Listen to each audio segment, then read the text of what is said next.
hang tight as we allow folks in.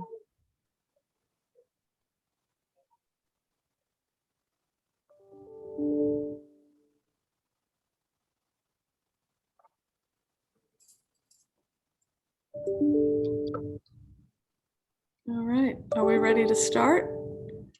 Okay, good morning, everybody. My name is Karen Boyd. You might know me in a different capacity as the City of Oakland's Communications Director. I am partnering today with Everyone Home with Chelsea Andrews, the Executive Director of Everyone Home, and with Katie Haverly, also with Everyone Home, just to support media relations and communications around the really important point in time count that is coming up next Wednesday. Before we start, oh, and my other partner here, Jerry Randrup from Alameda County Healthcare Services Agency. So we're a team supporting this really important effort. And we thought it would be important for us to do an informal briefing with all of you to give you a sense of the background of what the point in time count is, for those of you that aren't familiar, why it's important, why it's critically important for our efforts to address unsheltered homelessness in Alameda County and around the Bay Area. But also to give you the background you need to be able to cover the story and the guidelines for covering it in our COVID world, right? So things have changed since this count was last conducted 3 years ago, and we want to make sure that everybody's aware of how to cover it day of. Before we continue, could we take just a quick minute for you all, just popcorn style, to say your name and what media outlet you're with?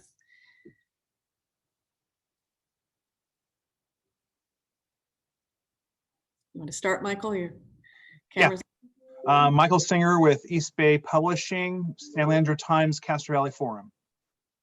fabulous. Jim Taylor, KCBS. Angelica Cabral, East Bay Times. Sarah Rabani, San Francisco Chronicle. Hi. Zach Haber, I'm a freelance reporter. Hi, it's Janie Har with AP. Sean Al with KTSF.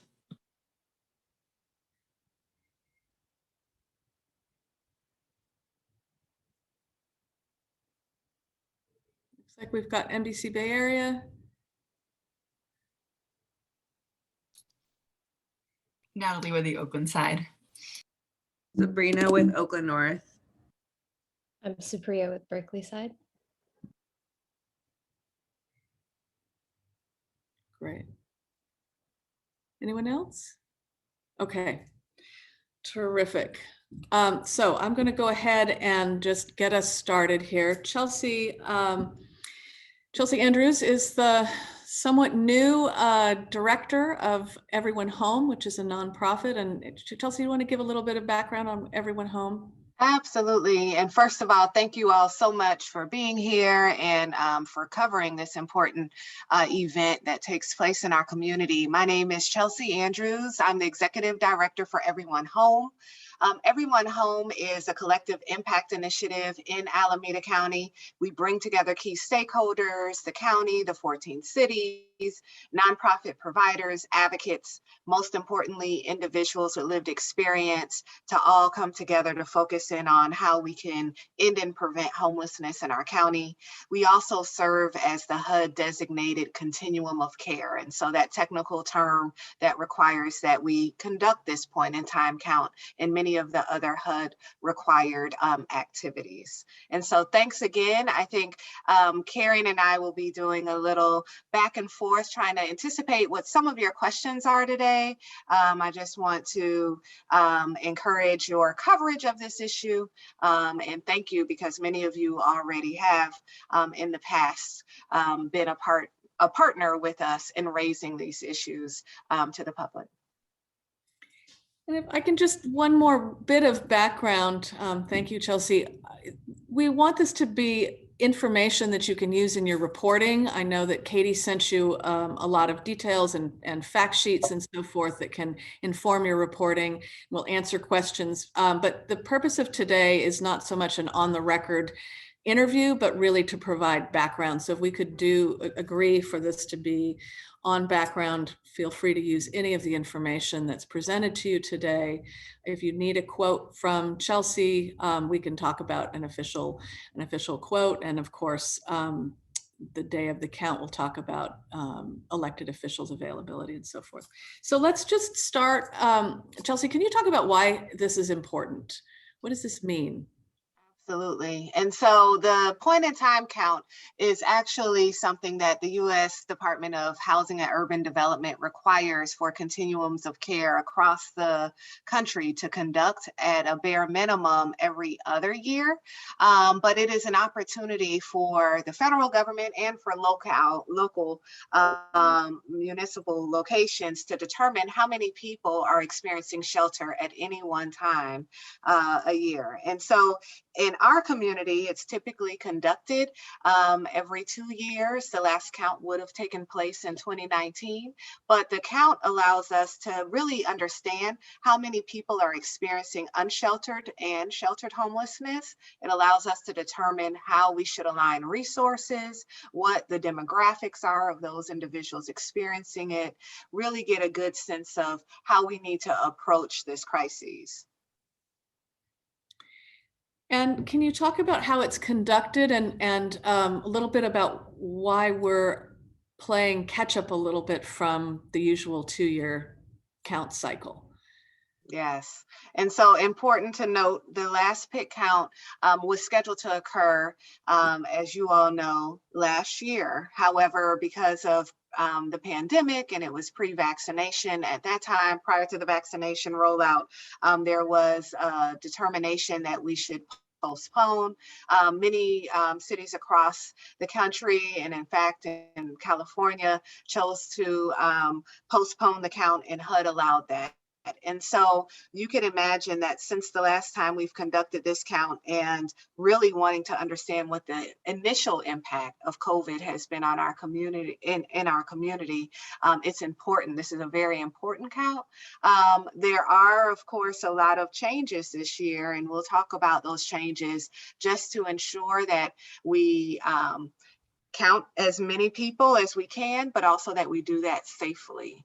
And so there's modifications to the count, but typically we would have close to 700 to 800 volunteers all come together, deploy, take different census counts. We have over 378 census counts in our area, and really go out in groups and cover every single area in our county. This year, we intend to cover the full realm of that of our census tracts. We're just taking a different strategy and approach so that we can, of course, deploy safety protocols.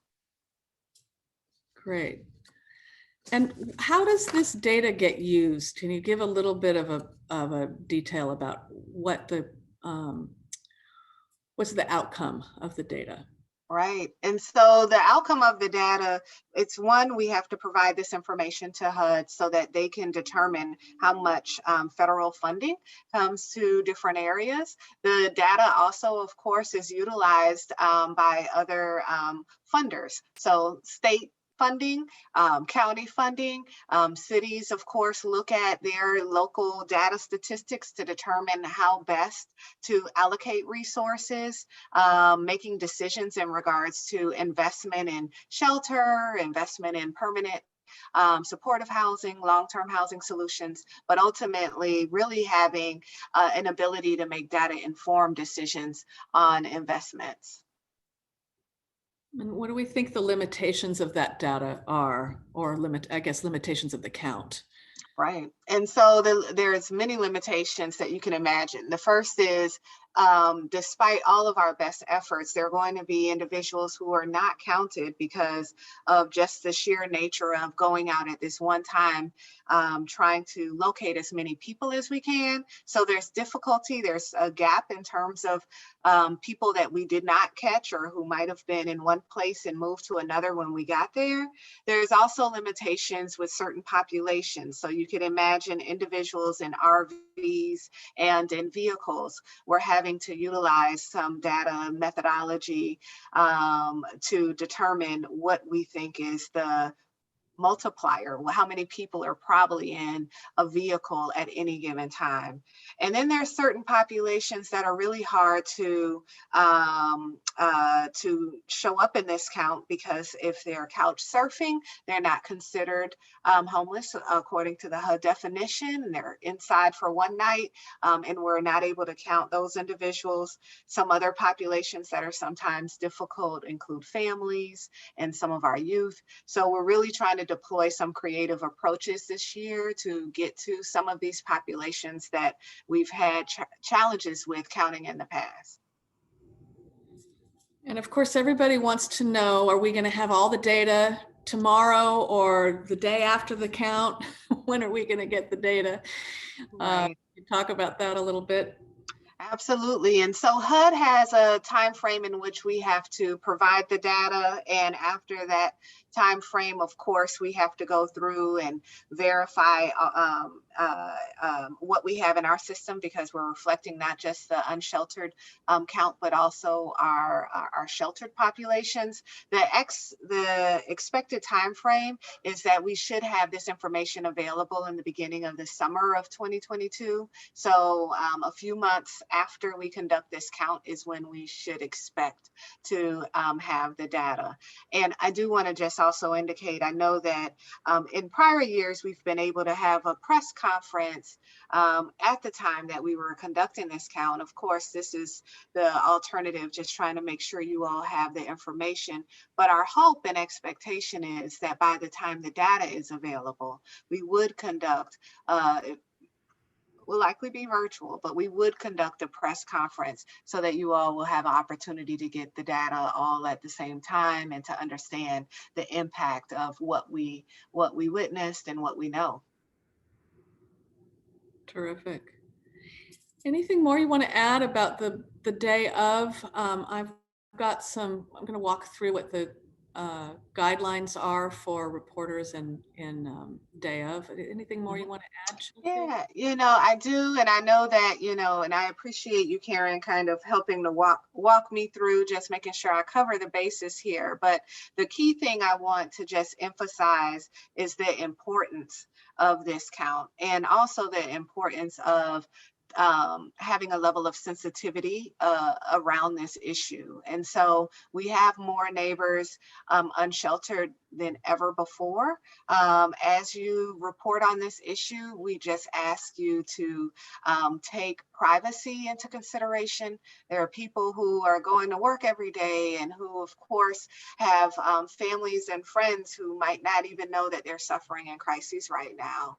And so would ask your sensitivity, actually, ask for your agreement that you would not film anything that you wouldn't want filmed of yourself at any point, and making sure that we protect people's privacy and confidentiality. At the same time, covering this story in a way that's compelling to those who have the potential to influence legislation and resources, and our community members who want to volunteer and support and donate towards this issue. So those are the key considerations that I want to just highlight here.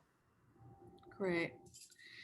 Thank you. And that I want to go over those a little bit with you, in addition to the being sensitive about privacy, just to know that while the people are out doing the counts, the volunteers and the guides, even elected officials are going to be out doing the count, there will not be time to interview people as they're counting. You will be able to get B-roll, and we'll talk about that in a minute. But as you see volunteers and folks out doing the count, they need to focus on their work in the count.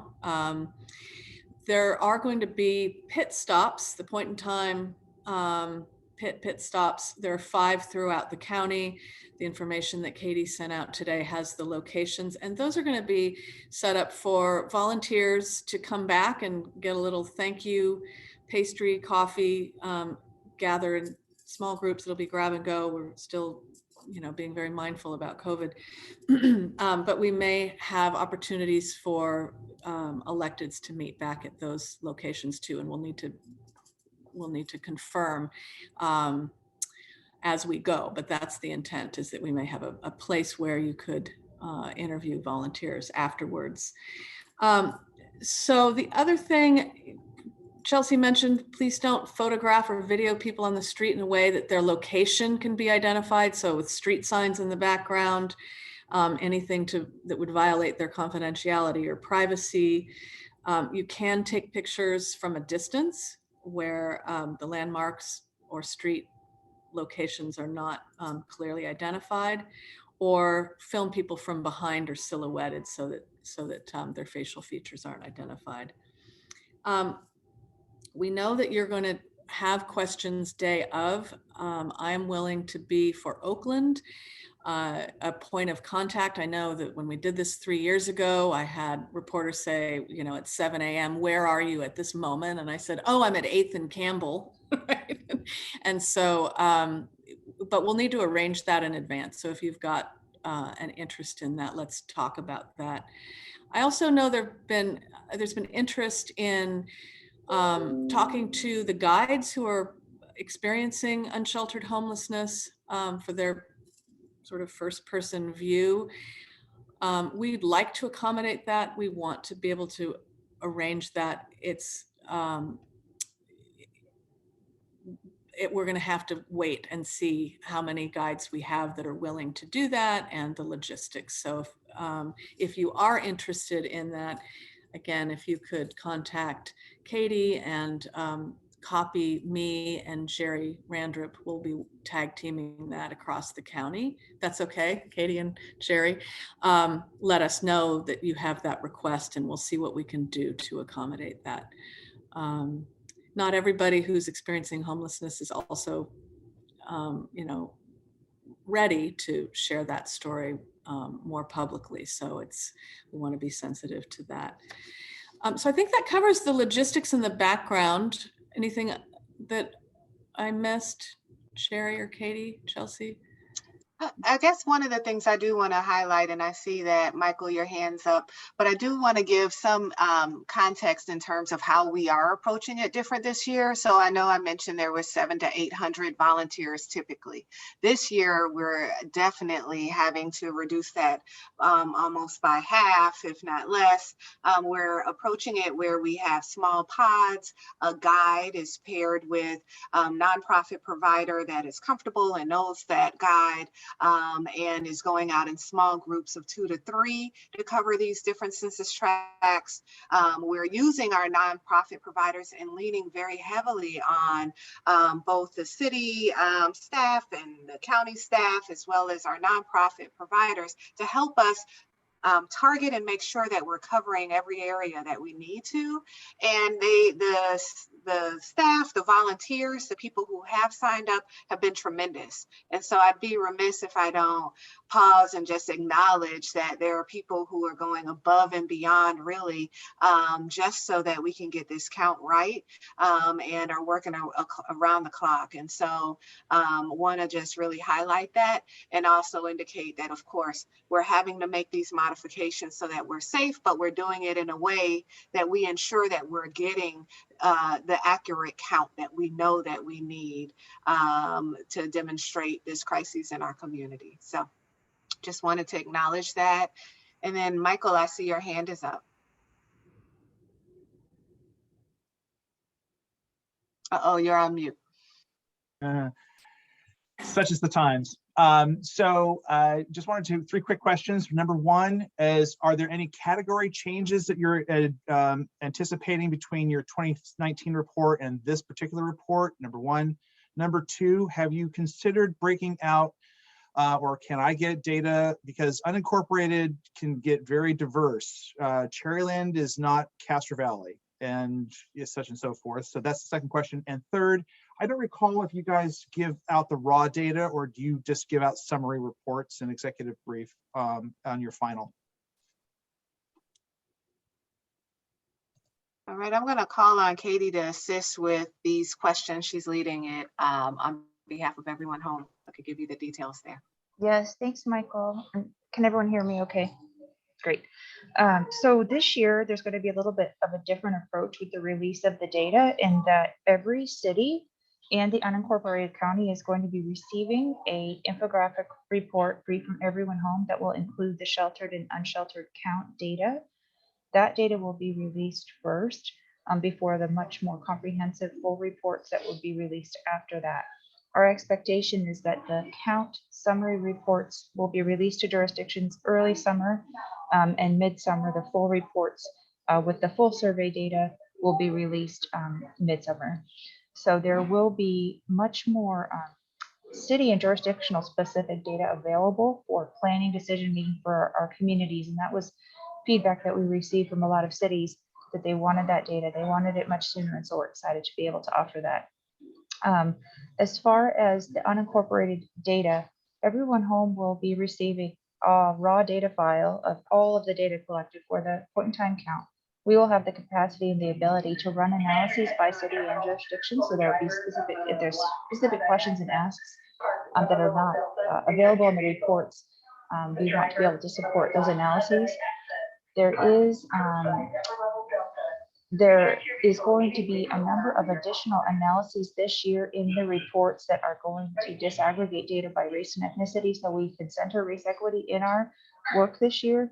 That is an area that everyone home is very passionate about. We want to be able to understand how how the experience of homelessness is different for different populations and what the different needs are. So we're excited to have some evolution and some shifting there with the way that the data is going to be presented. And then I missed your first question there, Michael.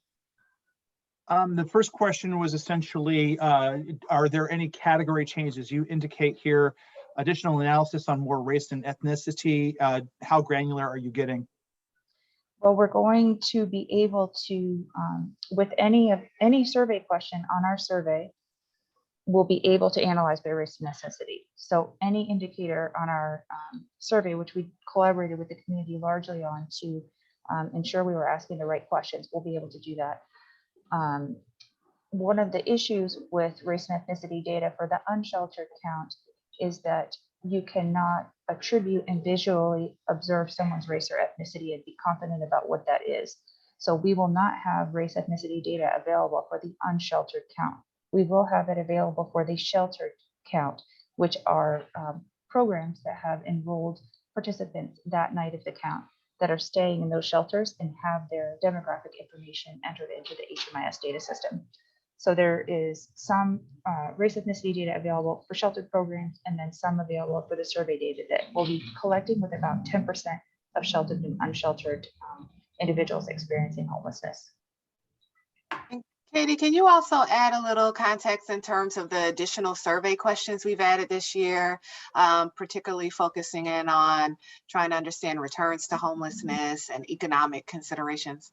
Yeah, so we went through a process of gathering community feedback. We had focus groups with individuals with lived experience to look at our survey and say, what questions are we missing? What do we need to add? So some of the main changes that you'll see in the survey this year are we're asking questions about employment, because there were previously not questions about employment on the survey. And the assumption is that if someone is experiencing homelessness, they are not employed. And we know that not to be the case. And we want to capture that information more correctly if folks are employed.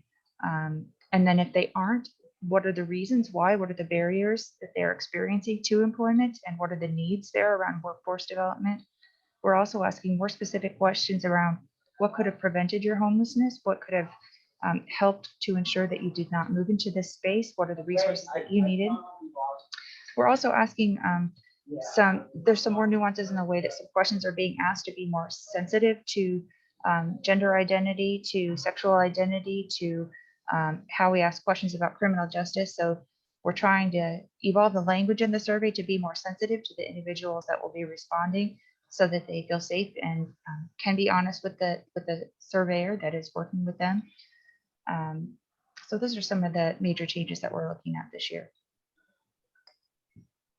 And I'll just also add that the actual survey that we're utilizing is on our website, and additional resources. And I'll put that in the chat as well.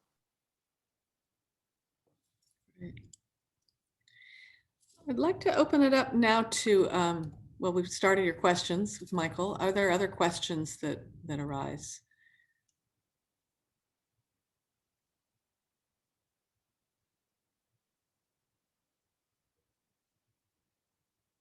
Okay, no questions? Sure, I have a question. Okay.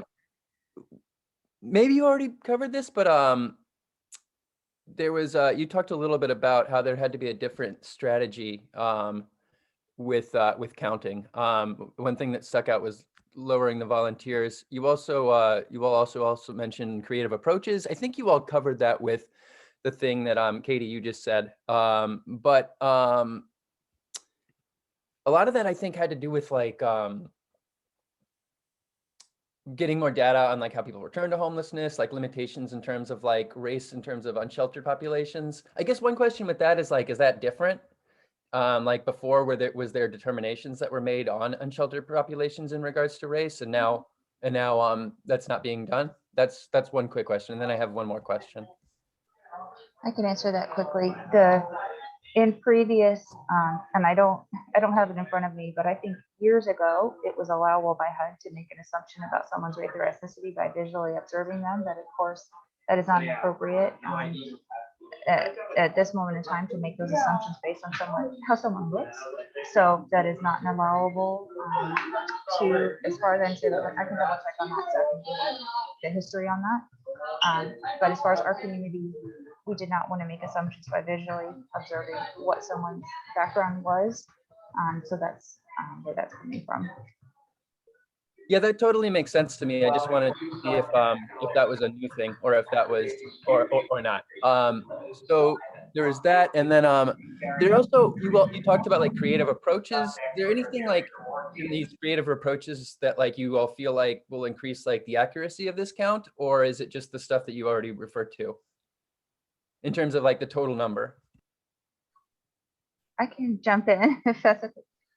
Some of the creative approaches are using more digital tools, Zach, so that we can make the ease of the count improved for those that are participating in it. So we are going to be having a phone app to do the tally the day of the unsheltered count, so that people can directly enter in the data into the app. It will geocode the location of where the person was observed. So it's very, very accurate about the exact location of what was observed. We're also going to be using a digital survey for the sheltered survey, which is a huge improvement. So we're not mailing back and forth surveys and all sorts of things through the mail, and trying to get more streamlined in that way. And then I'll just expand on what Chelsea said earlier. As far as the different approach with the count, there's fewer community volunteers, but there's still about the same number of people involved. We are just working a lot more with outreach teams and street outreach teams providers, conducting the count with guides, as opposed to community volunteers that are much more familiar with the areas, especially those areas that have higher concentrations of homelessness, and they know those communities, and those communities feel comfortable with them and the guides that they've been working with. So the distribution is just a different type of individual conducting the count. There's still quite a few community volunteers that have volunteered this year, but there are tracks that are designated for community volunteers and tracks that are designated for outreach teams. It's very exciting. Today we only had about 6 census tracts out of 378 that are unclaimed for the whole count, and that's a huge win for us, as you know, we weren't sure how folks would feel about participating this year. We've had a lot of guidelines and protocols to keep people safe, and we are very excited to see the community come out in this way, as everyone I think understands how important this is, because it's been 3 years since we've been able to conduct the count. Okay, so to be clear on what you're saying, you're saying that there's like roughly the same amount of people that are involved with the count, but the way that they're broken down is different. In the past, there would be 700 to 800 volunteers. There's about the same amount of people, you're saying, but but a lot of these people are part of like the street outreach teams instead of volunteers, which I'm assuming means like people that are already homeless. No, they Nope. are folks that work for these providers. Some may be experiencing homelessness, but many of them are full-time staff at these outreach programs. Okay, so like people that are already in outreach programs and like work with nonprofits as opposed to like volunteers are coming in, but the total numbers are around the same. Yeah. It's probably a little bit less in that the outreach teams are taking multiple census tracts oftentimes, so that the distribution is a little bit different.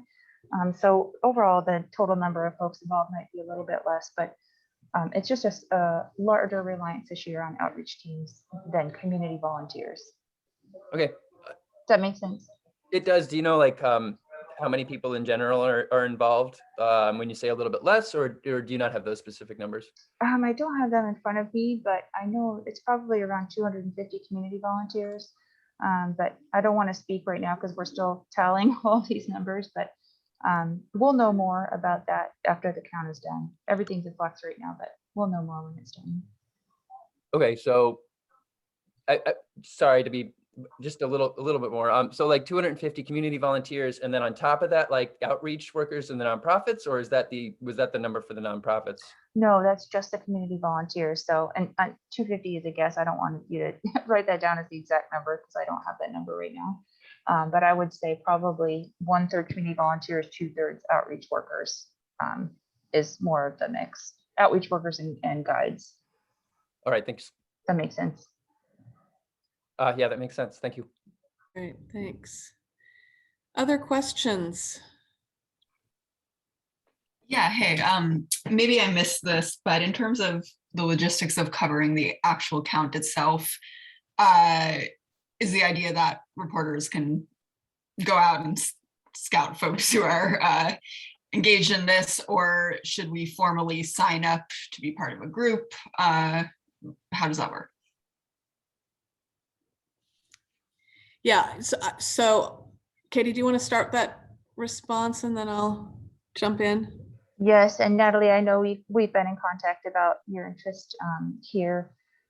What we're trying to do is just keep people safe and be kind of prepared and plan ahead. And so we don't want reporters doing ride-alongs as they may have done in the past. You know, we're having all these reporters join teams as they're doing the count, because we want the count to be the focus for our teams, so they can focus on the count, do it well. And then after the count, there's these pit stops where people could potentially come and talk to folks that participated in the count, if that is a helpful way to engage.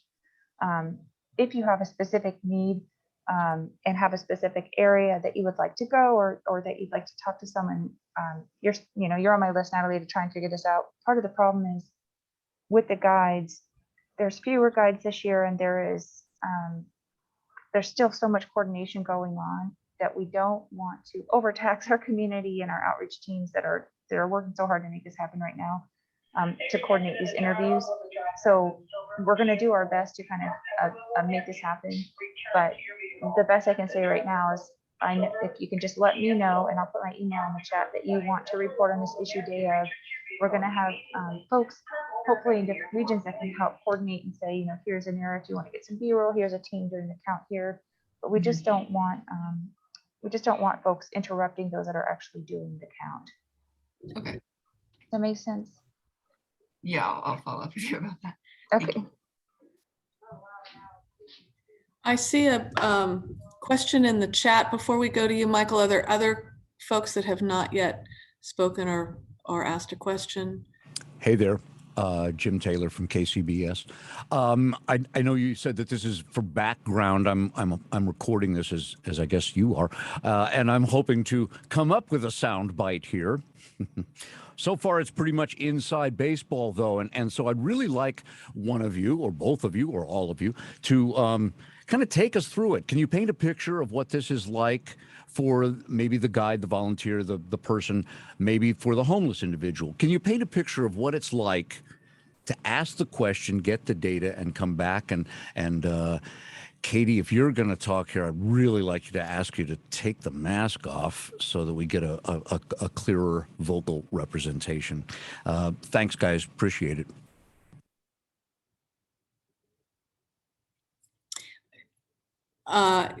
Sure.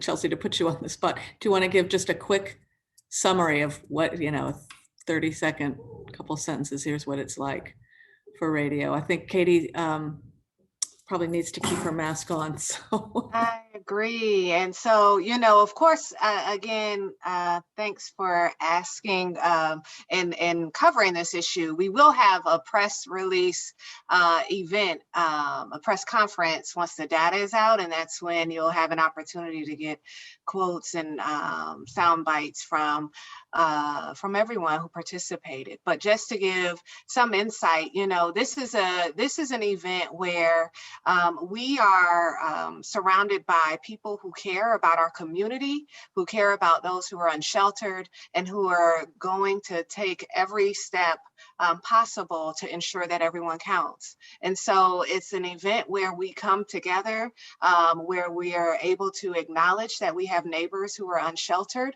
and let those folks know that we see them, that we're fighting for them, that we're advocating for resources, and that we're getting the data that we need to support continued advocacy for resources. And so you could imagine it's an event where people are putting their hearts forward and caring about our community and passionate about this issue and ending homelessness in our community. You're good, Chelsea. Thanks so much. I would appreciate it if you could tell me this is a 24-hour thing. The clock is ticking. When does it start? When does it end? That sort of stuff. Right. And so the count starts at 5 a.m. and goes to about 11 a.m.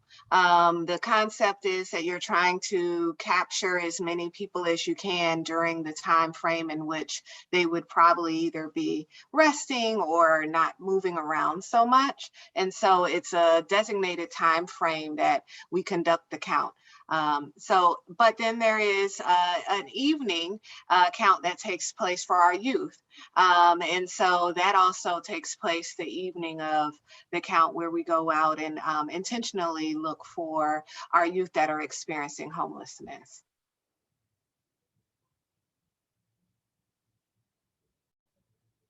Great. Is that good, Jim? Absolutely. Thank you, guys. Sure do appreciate it. Do you have a date? Actually, are you giving that out or what? Oh, absolutely. And please feel free, all of you all, to highlight this in advance. But the point in time count is occurring next Wednesday, February 23rd from 5 a.m. to 10 a.m. And I said 11, but I apologize. It's 5 a.m. to 10 a.m. So thanks for that.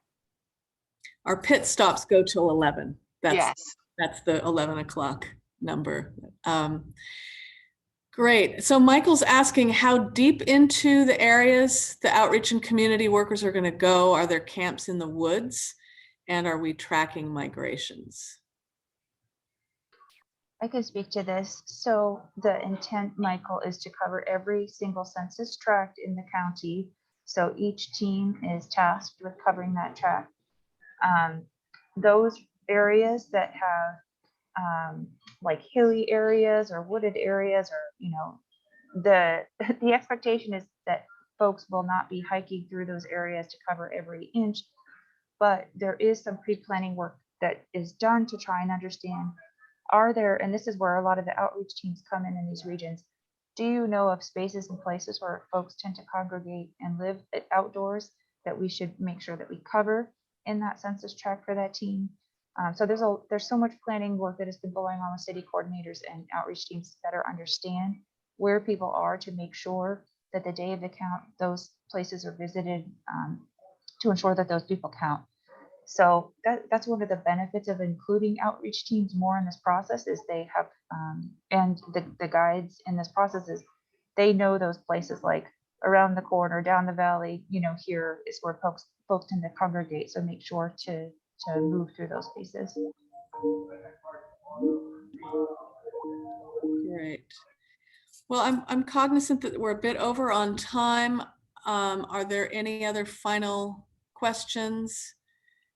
I want to make sure if you are interested in shooting B-roll and finding a team that's out that morning, if you're interested in interviewing electeds, if you want to interview a guide, please refer your questions to Katie. It's Haverly, Haverly at everyonehome.org. She sent information out with her contact info. If it has to do with Oakland, you can also copy me, and I'm happy to facilitate. But we know that homelessness is throughout the entire county. It's not just in the North County, but it's everywhere. And so really want to encourage coverage of every city in Alameda County that is seeing an uptick in this community challenge. Chelsea, any final words, closing thoughts? No, I just, of course, want to just thank you all for covering this issue. If you could tag everyone home when you are pushing the information out on our social media handles. If you are taking B-roll, we're going to ask if you would be kind enough to share that with us. It might be material that we could use in collateral pieces as we continue to amplify this issue. And so thanks again for being here, and we look forward to engaging with you further, and we'll keep you posted as the data starts to come out when we are going to have the event for questions and opportunities for coverage. So thank you all so much, and please remain safe. Great. Thank you, everybody. Really appreciate your time this morning.